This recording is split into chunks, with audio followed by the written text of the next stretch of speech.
Assalamualaikum warahmatullahi wabarakatuh. Jumpa kembali dengan kami, admin channel Santri Dam. Pada kali ini kita akan mengupas satu pembahasan yang berkaitan dengan pembicaraan hati.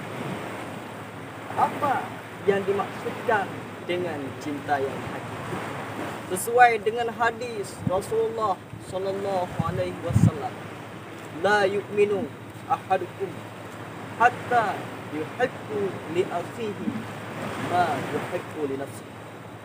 Tidak akan sempurna imanan seseorang melainkan ia mencintai terhadap saudaranya apa yang terjadi pada saudaranya, sesuatu yang dia mencintai pada dirinya. Maka dikala kita membenci saudara kita, dikala kita dengki kepada saudara kita, maka belum ada kesempurnaan iman dalam diri kita. Sama dengan kita tidak meyakinkan terhadap Allah Subhanahu wa taala, padahal Allah telah menetapkan qada dan qadarnya Allah. Untuk siapakah kekayaan itu diberikan? Untuk siapakah kealiman itu diberikan? Itu semua sudah ditakdirkan oleh Allah. Tidak usah dengan iri dan dengki dalam hati yang harus kita tahu. Maka gunakanlah hati ini untuk saling mencintai agar kita tergolong menjadi orang-orang yang mendapatkan yang namanya naungan kecintaannya.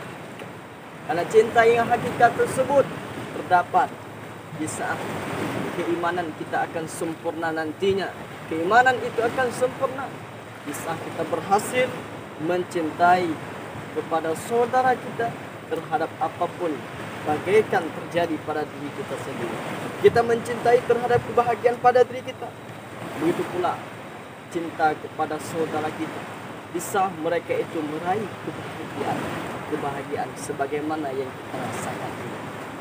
Kemudian dalam hadis yang lain Rasulullah bersabda bahwasanya tidak akan sempurna keimanan seseorang hatta akuna hatta ilaihi min walidihi wa waladihi wan nasi ajma'in.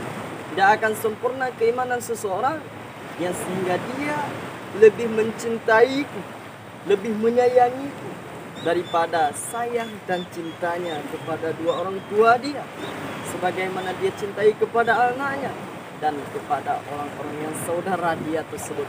Dia lebih mencintaiku, kata baginda. Dia lebih sayang kepadaku, kata baginda. Maka harus kita letakkan dalam hati kita, yaitulah cinta yang sebenar-benarnya, yang hakikat daripada cinta itu. Maka hakikat daripada cinta mencintai Rasulullah sallallahu alaihi wasallam. Maka kita mencintai baginda yang tanpa ada pembuktian, yang tanpa ada batasan, yang tanpa ada sindiran, yang tanpa ada batasan-batasan mencintai. Maka mulai daripada sekarang gunakan hati ini untuk saling mencintai dan saling menghargai, dan harus ingat apa itu cinta yang hakikat.